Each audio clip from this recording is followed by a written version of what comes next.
bricks or hominy. Yep.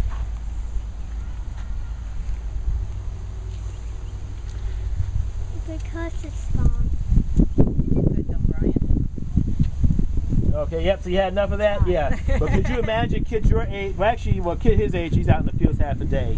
But she might be a little small enough where she may not have to go out in the fields that much. Want to try it? But for someone like her, this might be her whole day job because the community's got to eat. See? You want to try it? And by tradition, grain processing is by tradition woman's work in most West African societies. Yeah, I don't know. I think leading up to it, I was more scared because I had it and then I. Yeah, my mom told me about it, and I was like, yeah, all right. I'll just wear a brace. It'll be okay. Wear a brace and shuck corn. Yeah. What's this hole in the floor? Oh, that's to keep potatoes. It's you just throw those bricks off, most of the clay comes off, but you can just take a trowel and knock it off if you have to. Wednesday, Thursday, Friday, Saturday. Today's Sunday, day 5.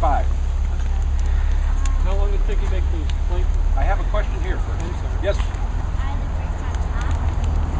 All the bricks, everything you see there is a brick we are firing. It isn't something we put bricks inside of. We build it out of all of these green bricks just by stacking them on the ground and leaving spaces for tunnels. And as we build it up and we leave space for the tunnel and close it off above it, and everything from the top of that door to the top of that clamp, which is the correct terminology for it, is solid brick, just a finger space between them. Those green bricks took how long for those 10,000, whatever it was you're making now? Yeah, we have 10,000 green brick, 2,000 under fired from July that we're refiring. And how long did it take you to make those green ones? The 10,000, it took us, let's see, we did the last one in July, about 2 months. If we work really, really hard, we can do between 1,000 and 1,200 in a day. Doesn't happen very often. That's a lot of brick. A couple reasons: they're too hot to handle. You want to cool them slowly so you don't build up stresses in the brick by cooling them too fast.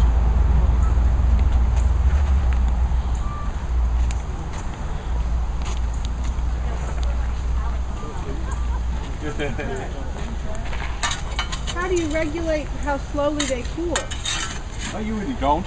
Oh, okay. You just walk away from it. Okay. It's a solid mass of hot brick, so it's just going to slowly cool. Okay. Okay. And as soon as we mud the doors shut and close the vents under. Wait, Steady the line.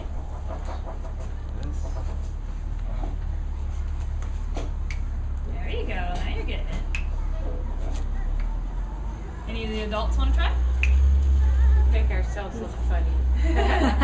We do that so well. Just try to go straight up. Would you like to Whoa. try? That's how you lose a tooth. Yes. Oh, gee. Would you like to try? Okay. Here, let me help Are you you. nervous about it? Yeah. You want me to show you? You're going to finish your sentence. Okay, Good. watch. Hey, have you seen the clothes over here? So You see just the clothes? trying to throw it out. Catch it. Yeah, it's going to catch Careful though. Careful. Here, watch your back away so you don't hit it. Oh! It's like 4 times you almost had it. Just a little Some bit. games, you have puzzles. There you go. Write your name pretty calligraphy. I can challenge 2 people to a game.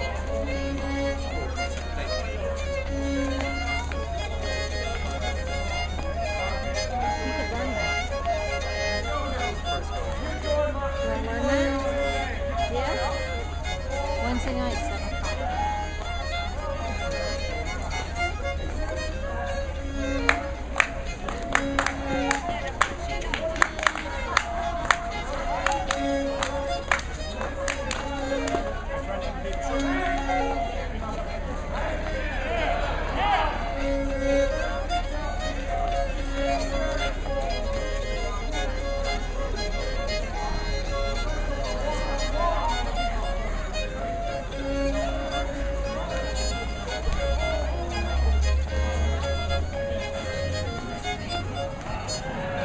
Gathered for day after day after day. And these men debated and they discussed and they debated the fears and worries and concerns.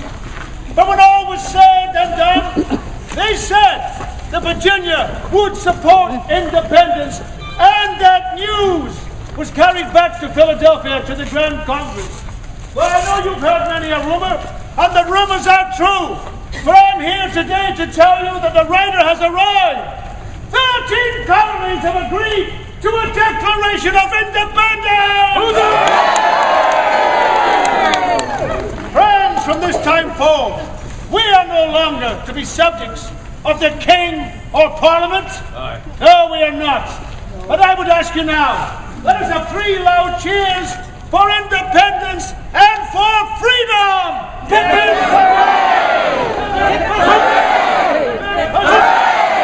You're off to the print shop. Gotta get Well, the story here is simple, isn't it?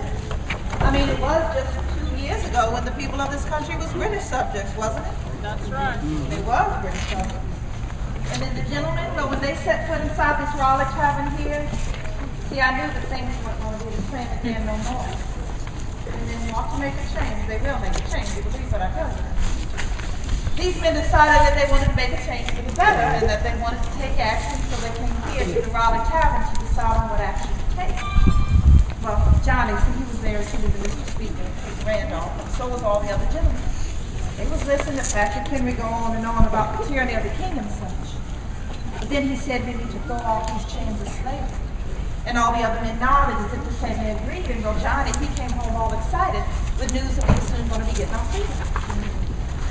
I didn't believe a word of it, but Johnny, well, he was so excited as if he had just seen Jesus himself.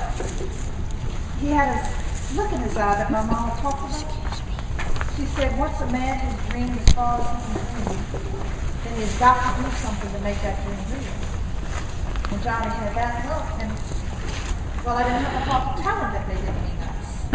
See, they saw themselves as the slaves. They was the victims, and they was wrong. And then after that, well, there was the association. You all remember that, don't you? See, that was when the men said that they was no longer going to bring any backwoods here. That's what they call New Negroes from Africa. Mr. Wisbin, he comes by the house telling me, Eve, this is the beginning of the end of slavery.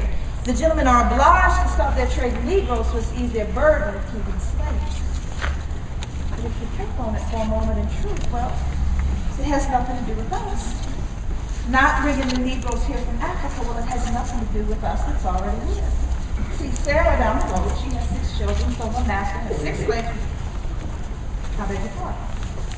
He has 7 slaves for the cost of 1. See, as if you are a slave and all the children born to you are slaves. So there is a need to bring any over if the children of slave women are already slaves. And now these gentlemen decide that they don't want to be British no more and say that these colonies are and of right ought to be free and independent states. Well, see, my own son George, after listening to his Uncle John and Ben, he had come to believe that this Declaration of Independence, well, that meant that our freedom was soon coming. He follows behind what Johnny and Ben say because he doesn't get to see his father much, and well, they put us head up with all sorts of nonsense. Let us all take a deep breath. And one cheer up. Very good. 3 cheers for Lady Washington. Hip hip. Hip hip. Hip hip. 1, 2, 3. Good day. So again, that's how you would be addressing them. Men, get that best foot forward. Okay, this is all the tax suits on the horses. Notice Ben, Nelson, Luke, Cavalier, John. We've got Matthew, Mark, Luke, and John. Comments, and then we'll head on up and take a look at the chicken. This is Captain and Ranger. Their claim to fame is they're the horses that were used to carry that pulled the Union Supreme Court in the very end of 2010. They're also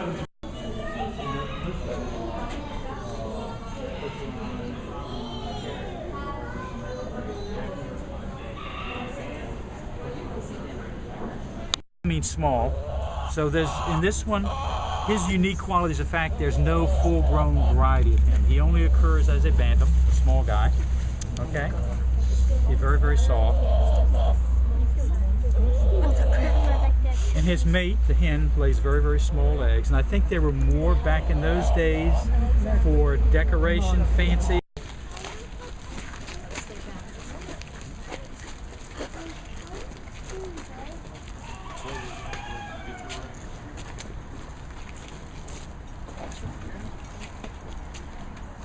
when they get them hitched up, they're going to come this way. So they don't back up real easy.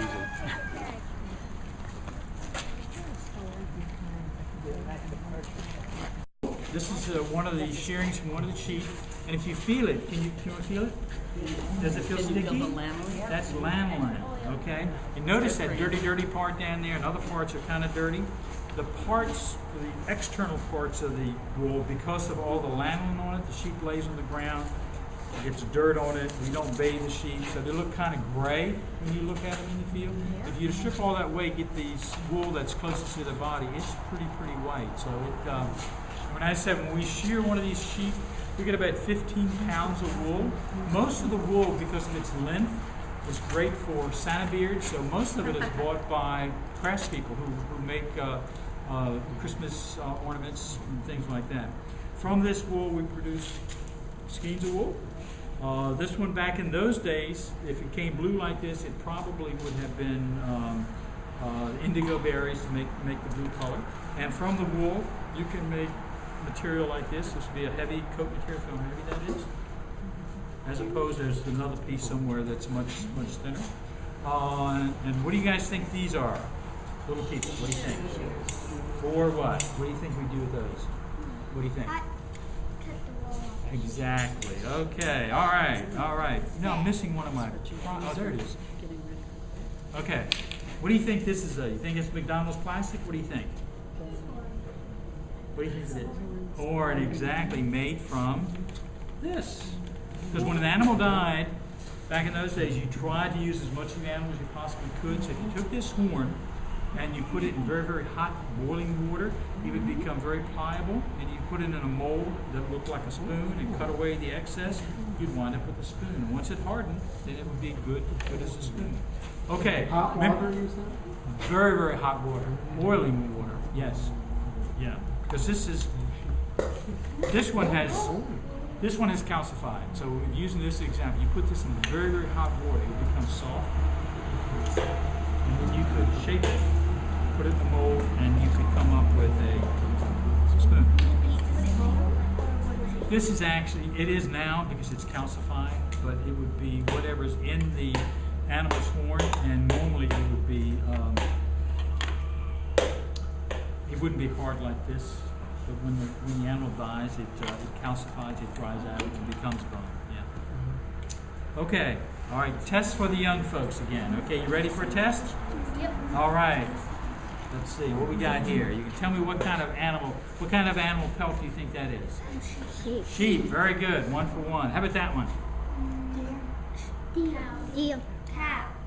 Deer. Cow's right. Okay, cow. You had it right too. Okay. How about this one? Goat. Goat.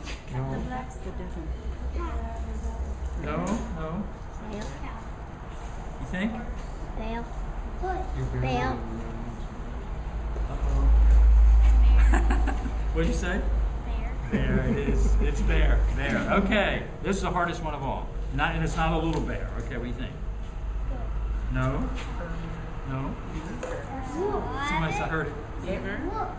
One more time. Beaver. Beaver. Exactly. Okay. That was beaver. The gentlemen would cover their pistols to keep their powder down. Okay. Here's some literature in the Rare Breeds program. Anybody wants to pick up a piece of literature just to read about what it is, feel free. We're going to head into the blacksmith area. I got one. A couple that we made about this big, that big, weighed like that big.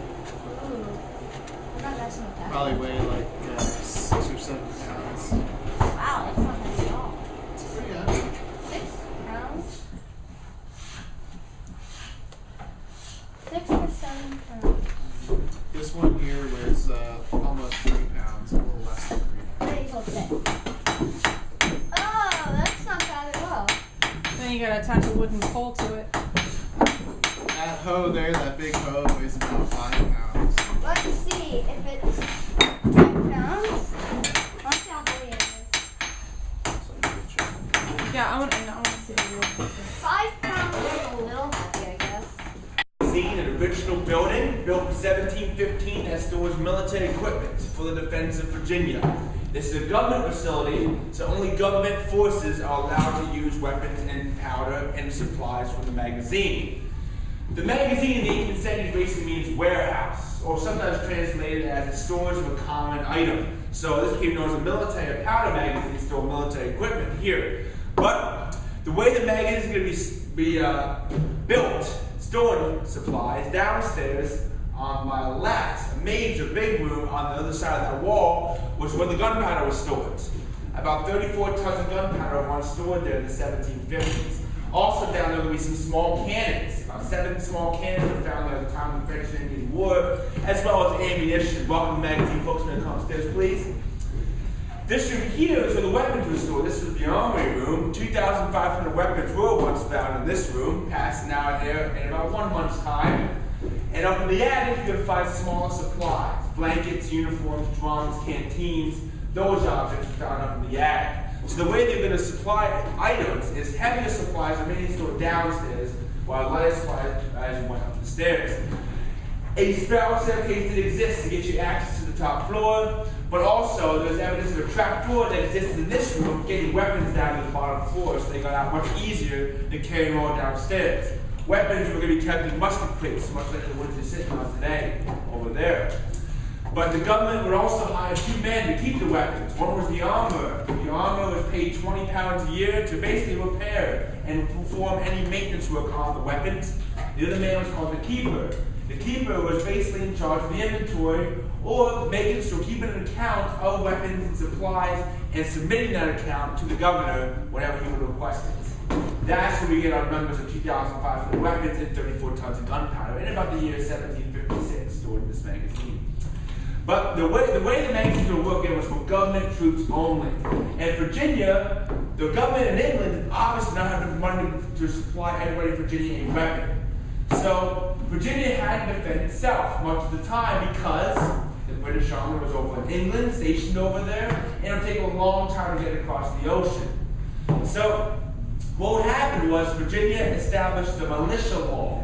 That was in the 16 teens. Every able-bodied male citizen between the ages of 16 and 60 were required to join a militia, also own their own weapon, 1 pound of gunpowder, 4 pounds of lead ball shot for that weapon, and a bladed weapon like a tomahawk or belt axe, because Indian tactics were going to be used a lot. Welcome magazine, folks.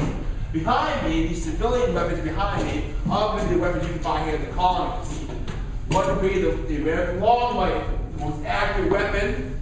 It did have rifling down the barrel, a lanyards or grooves that spiraled around the barrel in an octagon pattern of 8 sides that caused your bullet to spin. Very accurate, but also very expensive, as it was very hard to hit the back that rifling. Another more cheaper weapon, more widely used weapon, was called the Fowler.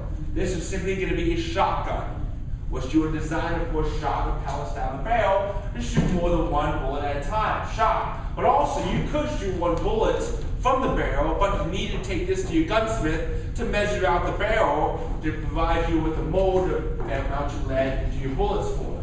So, these civilian weapons were well and good for hunting, for farming, for personal use, but no civilian weapon was going to be alike completely. Standardization did not exist, and weapons being built by individual gunsmiths. So that being said, if you ran out of supply, you have to go home and get more. The magazine was going to offer that standardization. If there was a major threat that local militia units all around Virginia could not handle, they could now, the governor could now actually mobilize men in that militia all around the county, consolidate them under his rule or under officers appointed by him, so British officers. And they're finally getting the muskets.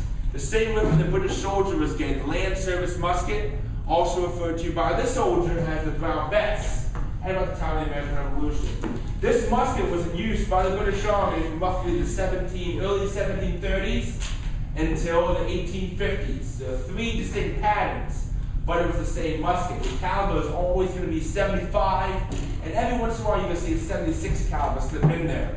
That's going to be 3/4 inch diameter, which will allow all your soldiers to fire the same size bullet. So resupply plus repairs done on the battlefield are much easier with a standardized weapon, which is what the magazine provided for, government equipment. So the colonists are going to be actually fighting alongside the British Army in some of these governmental operations. The French-Indian War is a major war fought between the British and French for 7 years in Europe, but also 9 years here in the colonies, 1754 to 1763. And during this time, Virginia men, George Washington is among them, are going to be raised, called provincial soldiers, and fighting alongside the British Army to fight the French and Indians on the frontier. But once the war is over in 1763, the French threat in the colony, which has existed since the founding of Virginia, basically, is going to be gone. And that's where you're going to start seeing the tension develop between the British and the colonies. Political tension at first, but eventually it's going to turn to a military crisis. On April 19, 1775, the first battle of the American Revolution begins in Lexington, Concord, Massachusetts. But just 2 days later, an event takes place in this building, and it's going to spark that revolution in Virginia. All royal governors at this time, in 1775, have been authorized by the British Secretary to the American colonies. His name was the Duke of Newcastle. Duke of Newcastle actually authorized these governors to take supplies from powder magazines to keep it out of the hands of patriots or men against their government. So, our governor, Lord Dunmore, is going to order 25 Marines he has stationed along the James River, a few miles away on the warship. They come to the magazine at 3 o'clock in the morning, get the key from the governor, and they take 15 half barrels of gunpowder from the powder room downstairs, as well as many of the items in the magazine, especially the lock of many of the flintlock muskets here, making them no better than clubs. They return these back to the warship, but that's really going to spark the revolution here because people are going to be now distrusting of Lord Dunmore, our governor. And people are going to mobilize the independent companies with their own weapons as militiamen, demanding that Lord Dunmore return the supplies. What would happen in the end? Lord Dunmore, knowing he has a family in Virginia, knowing he's not having any British troops, but aside a few officers and men, and knowing that his enemies are armed, he has to compromise. He agrees to pay for the supplies. It sends the militia companies home. But a few days later, news trickles down in Virginia about the battle of Lexington and Concord, and that mistrust that has been gained from this incident is going to resurface.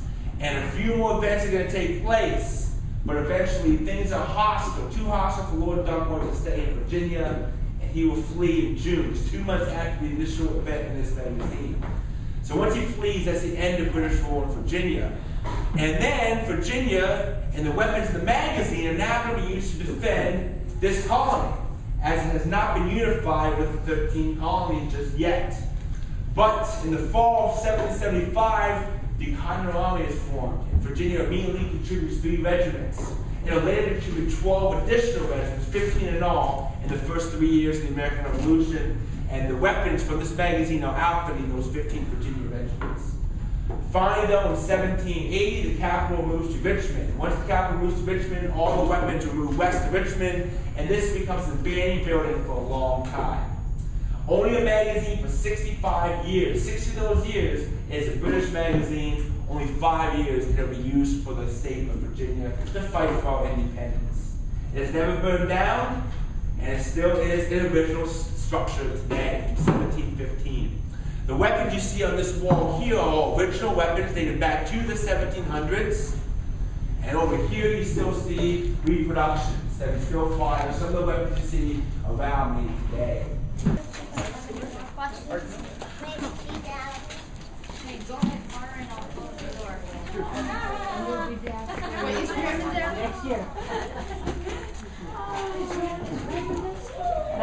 Ma'am, I'll pay you just as soon as I get ready money, ma'am. You have been owing me that money since the winter of 74. 2 years now. Here it is the summer of 76 and still you owe it. Now, I don't want to take you to court, ma'am, but my patience is running thin. I thank you for your understanding, ma'am. It looks like you have some errands to do. Why don't I take your horse back to my stable? It looks mighty tired, and I will not charge you anything. I'll take him back to my stable. You can pick him up there. Then, Mr. Roy, you and I can speak about the money you owe me and them all. Right, say. Obliged to you, Mrs. Snow. Walk up. Walk up.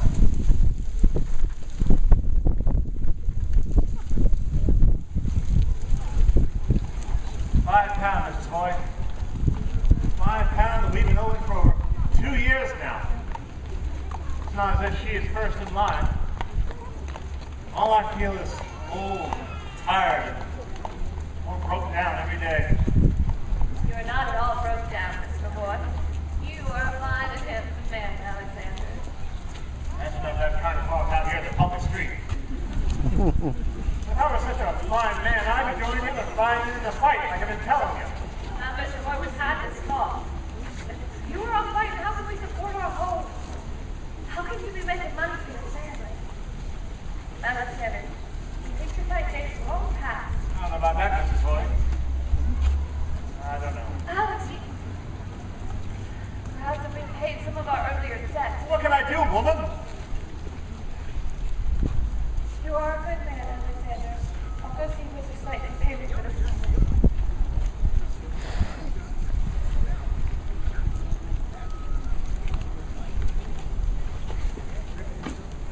Lord, what does a man do? What can a man do? In these times, I should be part of the fight for freedom, not here scraping after work. You've worked before for Mr. Sunkle, for Mr. Carter at his store, did repairs for Mrs. Craig, there's a fence for Mr. Whit, but it's never enough. I keep on working and the debts just keep on growing. Money's spent before it's even earned. Shopkeepers don't want to give you credit when they're already owed. God in heaven, I can't think of a time when I didn't know. I know. I can build coffins. Coffins for the dying soldiers. Would that be enough? That get you out of debt?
Waiting to see when they would next choose to engage us.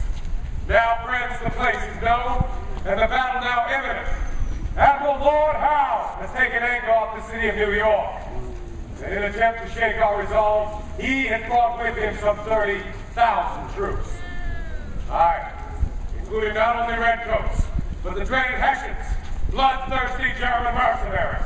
And I ask you, good people, will 30,000 pawns of a tyrant king impair your resolve for liberty? No! Will hordes of Hessian mercenaries dissuade you from your desire for freedom? No! Never! Then the time has come for the men of this place to do their part for the cause of American freedom. Aye, people of Williamsburg, your country and your brethren beseech you to listen well. Though the boys of the New England militias have proven valiant and resistant against the forces that invaded Boston Harbor, there is now a need greater than ever for men who will take the field and fight for the rights and sovereignty of these United States. The Army under His Excellency General Washington must now be supported by all, especially Virginia. Hear, hear. So indeed the time has come for the men of Williamsburg to fly to arms with a fierceness for defense and a spirit unseen in any age to provide that most vital of services. And so, our call is to you, Virginians, if you are brave and able-bodied, over the age of 16 and under the age of 60, will you not fight for America? Will you not be willing to take up arms and invest the army of fat King George? Excuse me. No, I'll join. I will. No. Very good. Ever since Lord Dunmore, ever since that wretched proclamation of his declaring freedom to any slave or indentured servant would run away to him, huh? My Gabriel ran, didn't it? What did it get him? Dead of smallpox over in Gwynn's Island. There you have it. Gabriel's dead. My friend. Without him, I'm ruined. He wasn't just my property, he was my friend. I'll never make it without him. No, yes, sir. I will join. Let's hear it for this brave man. Do you see, friends? This fellow, he had his property stolen from him, and his rights stripped by the authority of the crown. Yet he bravely refuses to submit to slavery and injustice. Right here, sir. Sir, I'll serve. Ever since that redcoats burned Norfolk, it's clear night here in Virginia. We're safe from brutality of the British. By God, I'll serve. Good for you. That's it. Well done, son. Step forward, son. Very good. Very good, son. Are there any others? Others who are willing to fight for the cause of America?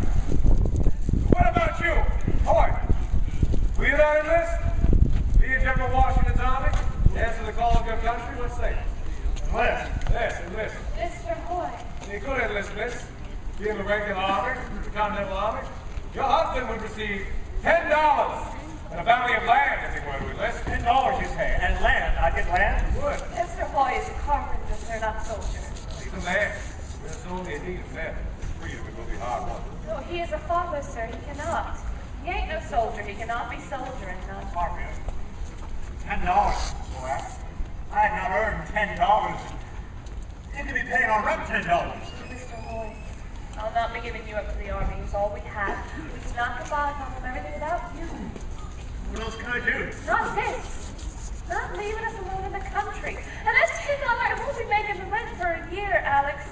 The $10 is paper money. It means nothing in no time. What else can I do, Barbara? Think about daughters. What else can I do? No, Alex, his Many God, families. no. Many families are in dire condition. Mine is dead. $10 it would help. That land, it shall prove great value. You don't want your $10 or your land, sir. I'm trying to help. No, you are trying to kill my husband. That is what you are trying. I will not. Think on it. But I will need your answer, still.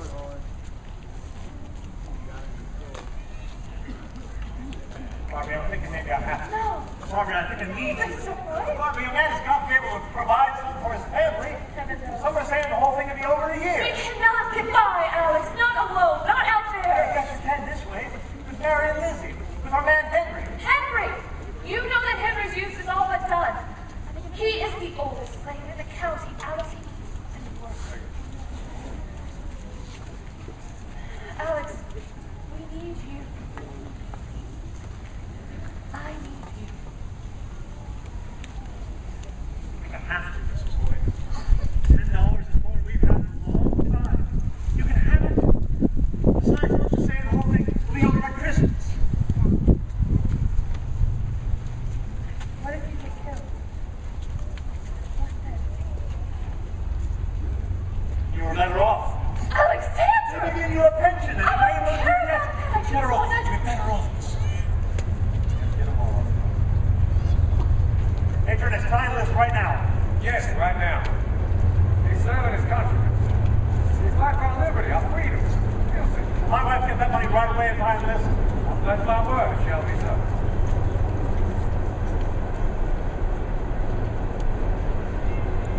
Barbie, you know I'm back. I'll sign the papers, fetch up the horse, and just move on with it.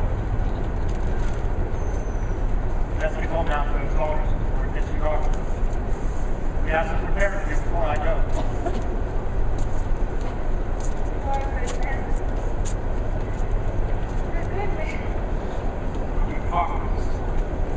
You know, this country don't work like fixing.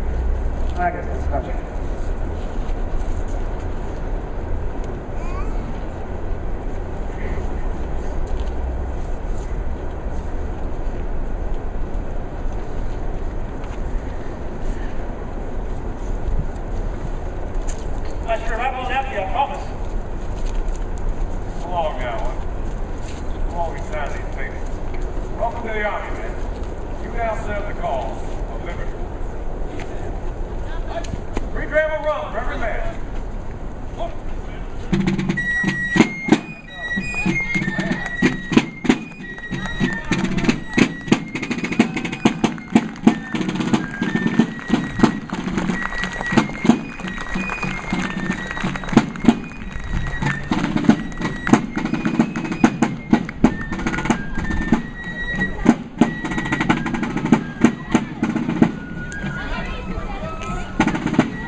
One.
Here comes something.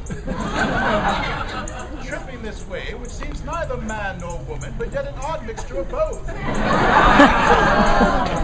Harky, old friend, do you stand barkeep here? Barkeep, young fop. Do you know where you are and who you talk to? Oh, not I, damn ye. But 'tis a rule with me, wherever I am or whoever I'm with, to always be easy and familiar. Well, let me advise you, young gentlemen, to drink of the waters and forget that ease and familiarity. Oh, why so, Daddy? Would you not have me well bred? Why, yes, of course. But I believe you will find that there aren't many who are as well bred as you are, or as passive as I am. Oh, well said, oh dry beard. But come, prithee. Give me a glass of your waters and keep your advice to yourself. Ha! Then I must be advised, young gentlemen, of what intent you wish to drink of. Well, if you must know, philosopher, I wish to forget two qualities. My modesty and my good nature. Your modesty and good nature? Yes, sir. I have such a consummate modesty that when a fine woman yields to my addresses, which is often the case,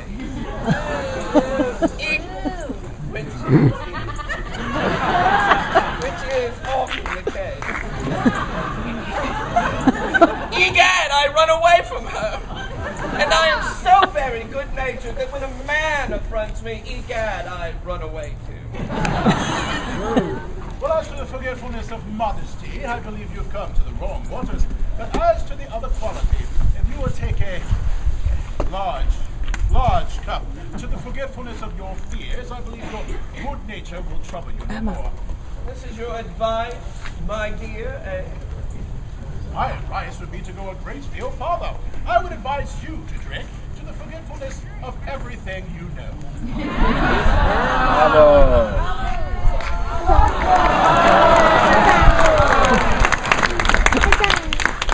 I would advise you to drink to the forgetfulness of everything you know.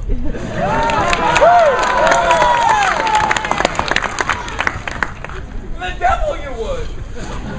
That I should have traveled to fine purpose truly. You don't imagine, perhaps, that I have been 3 years abroad and have made the tour of Europe. Yes, of course. But what valuable improvements have you made in these travels? Oh, so I learnt drinking in Germany. Music and painting in Italy. Dancing, gaming, and other amusements. At Paris. And in Holland. Hey, nothing at all. In short, I have skimmed the cream of every nation and have the consolation to declare that I have never been in any country in my life, but had taste enough to thoroughly despise my own.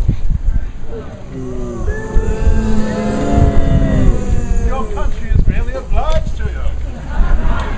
Well, if you are settled in it here now, how can your taste and delicacy endure it? How do you pass the time? The day, for instance. Oh, I lie in bed all day. How do you pass the evenings then? Well, I dress in the evening and go generally behind the scenes of playhouse. Not as you imagine to be diverted with the play, but to intrigue and show myself. I stand upon the stage and talk loud and stare about.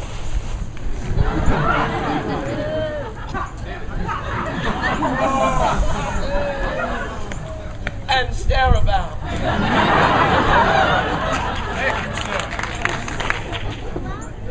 Which confounds the actors and disturbs the audience. Upon which the galleries, who hate the appearance of one of us, begin to hiss and cry, off, off!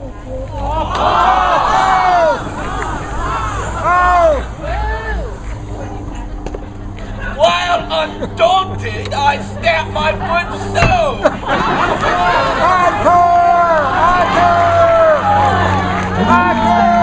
While undaunted, I stamp my foot so! And low with my shoulder thus.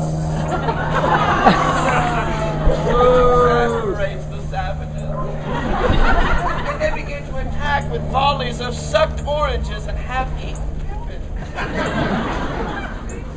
I shouldn't wonder. She said bring them in. Well, then I suppose that you retire. Oh, without a doubt, sir. If I am sober. For orange will stain silk.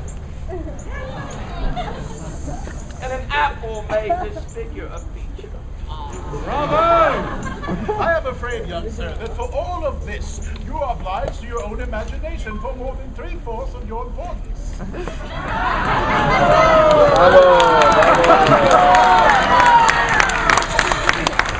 all of this, you are obliged to your own imagination for more than 3/4 of your importance. Looky! Old philosopher. As we are not likely to agree, I will cut matters very short with you. Bottle me the waters I want, dispatch me instantly, or I will make bold to throw you in the river and help myself. What say you now?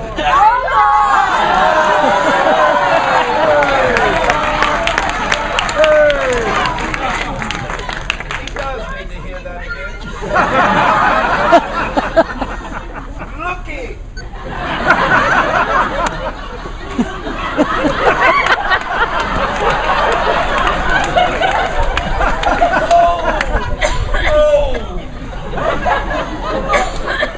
As we are not likely to agree, I will cut matters very short with you. Bottle me the waters I want, dispatch me instantly, or I will make bold and throw you in the river and help myself.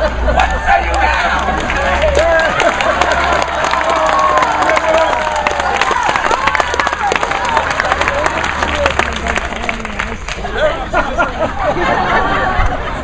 Very simple and concise. I have no great inclination to put your manhood to the trial. So, if you be pleased to walk into that grove there, until I can tend to some others that I see coming, or we shall compromise the affair. Yours as you behave. Au revoir. I think it's important to know. Watch my fingers. That's where the yarn is happening. And I'm going to put your big lump there. I want you to don't do any of that. Karen, what do you got? See how cotton here with the lumps? Yeah. And I just wanted to have a little bit of diversity. Sure. Just to play around with and to save the stuff that's been picked.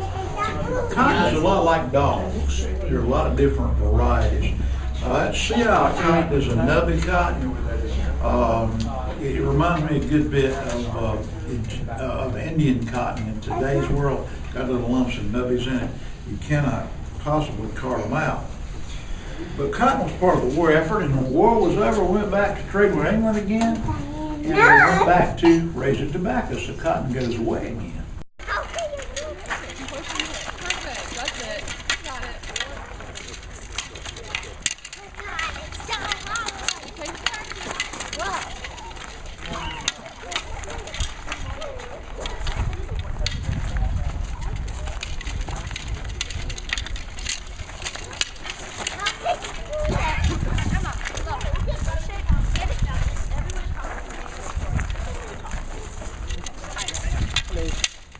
Now, there's no age limit on our games, we were saying. You can try who can pick. Okay.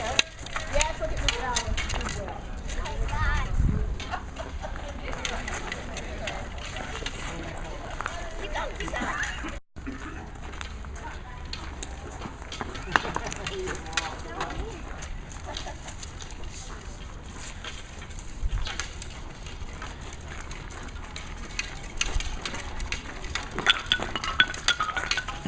He got them all down.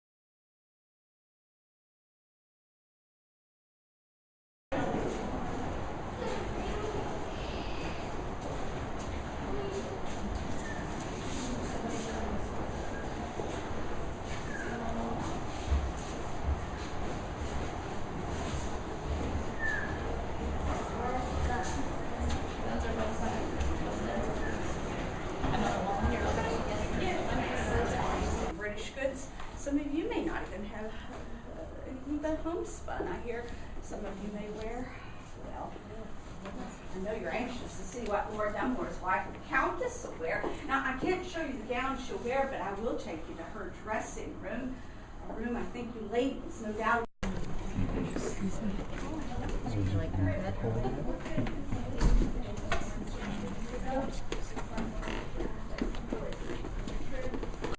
Prayer to be on June 1st, the day that Boston Court closed.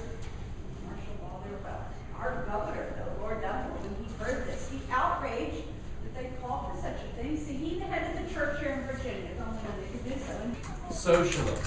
And that is, again, that's just the expectation. That type of hospitality is to give your guests that type of variety of food, so everyone will find something on the table. Because again, you can be there from 2 or 4 o'clock.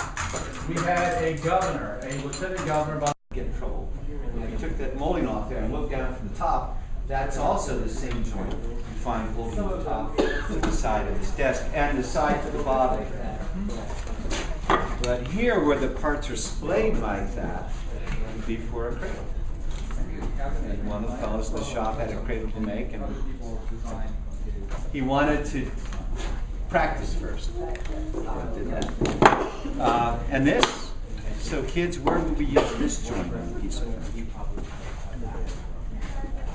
Where would we use this? On a chair. Or you pull a chair up to a table, or you sleep in anything with legs, right? We hold together with a mortise and tenon. And you're going to be tested on this. No. But today, in 2011 today, I know what day it is. This is still the best way to hold a chair or a table together, but you don't see it because there are quicker ways to do it that make that furniture manufacturer more money, that bring the price down. Furniture today is really nauseatingly bad. With all the machinery and the automation we have and the CNC equipment, we ought to be doing this. But we humans just don't know when to stop compromising. Here's another arrangement. Where would you see this on a piece of furniture? Table, yeah. And of course, it's an unfair question because needs 2 more legs, doesn't it? And this is sort of a combination of a mortise and tenon, and a dovetail too. Right? It can't come out, can it?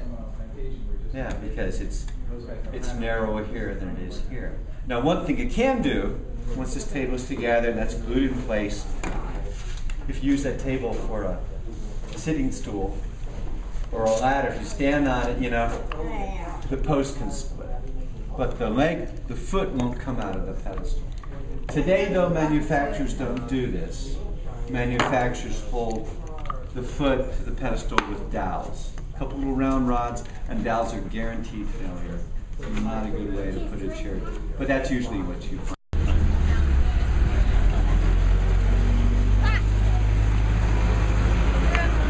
You know you're not going to do it now. You try to do the hole this way. You try to put this hole in here. Brian, you do know that there's 2 ways to do that. There are actually 3 ways to do it. What? Yes. You can try and get the ball on the cup. Or You can try and turn it over and get the hole on the end. And you can hold the ball and try and get the end in the hole. So there are 3 ways, and then you can advance and try and do 2 at the same time. so hard. Oh, it is. It's hard. Brian got it. You got it? 2 times. Yesterday. Excellent. What?